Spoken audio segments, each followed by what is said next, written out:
Joseph in ancient Egypt.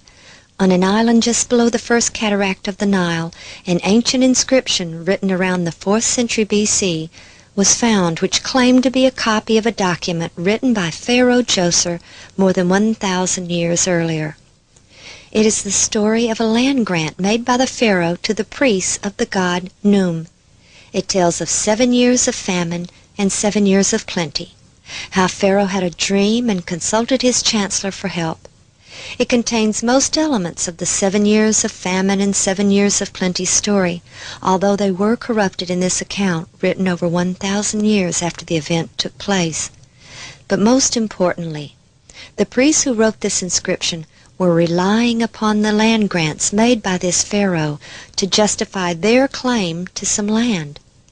They were not writing what they believed was an ancient myth. They obviously believed the land grants made by Pharaoh Djoser to still be valid and of enough authority to still be in effect well over 1,000 years later. And Joseph bought all the land of Egypt for Pharaoh. Only the land of the priests bought he not, for the priests had a portion assigned them of Pharaoh. Ancient Egyptian records list Djoser as the 16th pharaoh of Egypt, and historians have classified him with the so-called Third Dynasty.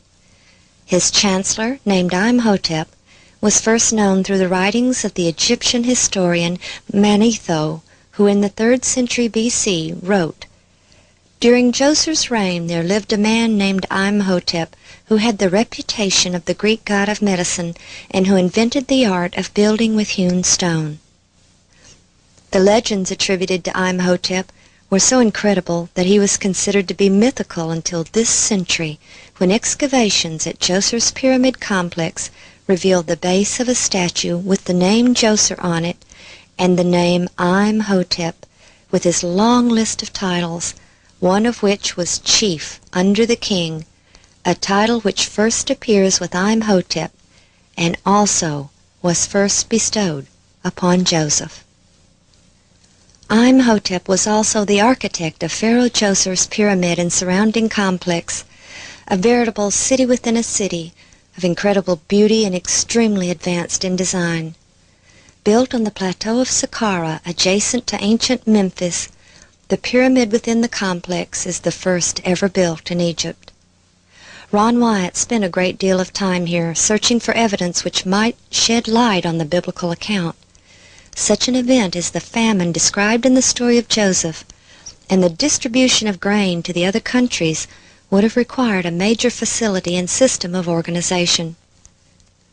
When the famine came and Joseph's brothers came from Canaan to get grain from Egypt, we are told that they went to Joseph, which indicates that he personally oversaw the distribution, at least to those coming from foreign countries.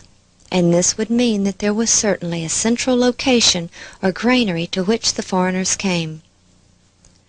The complex at Saqqara contains 11 massive pits, which even the Egyptians are at a loss to explain.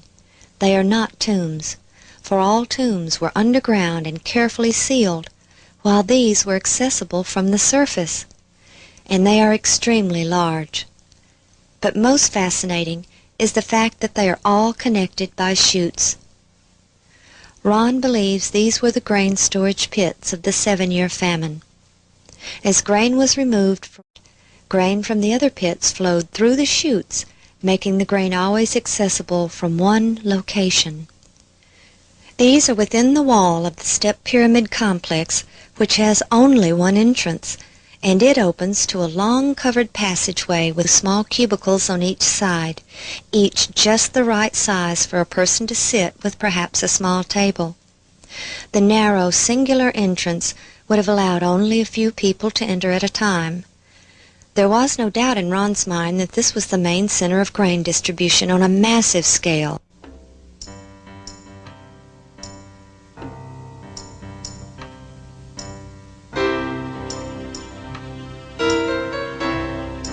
When they arrived to get their grain, the people lined up to enter the long corridor. Once inside, they paid one of the cashiers in one of the cubicles for the amount of grain they wished to purchase. After payment was made, perhaps they were given a sack for grain which reflected the amount of their payment.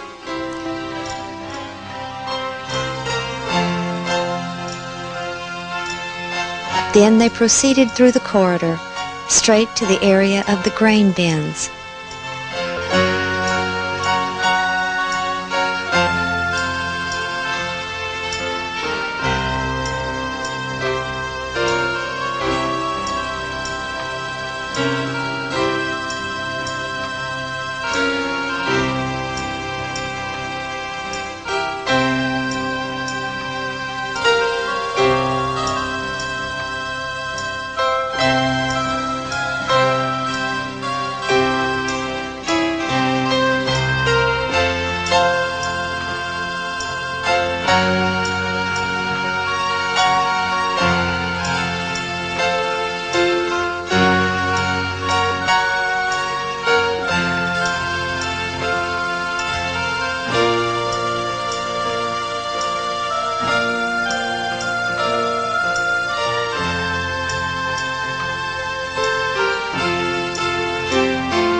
Once there, they descended the stairway next to the storage bins, handed their sack to a worker who filled it and returned it to them. Then they exited through a small door on the lower level, which led to the outside of the complex.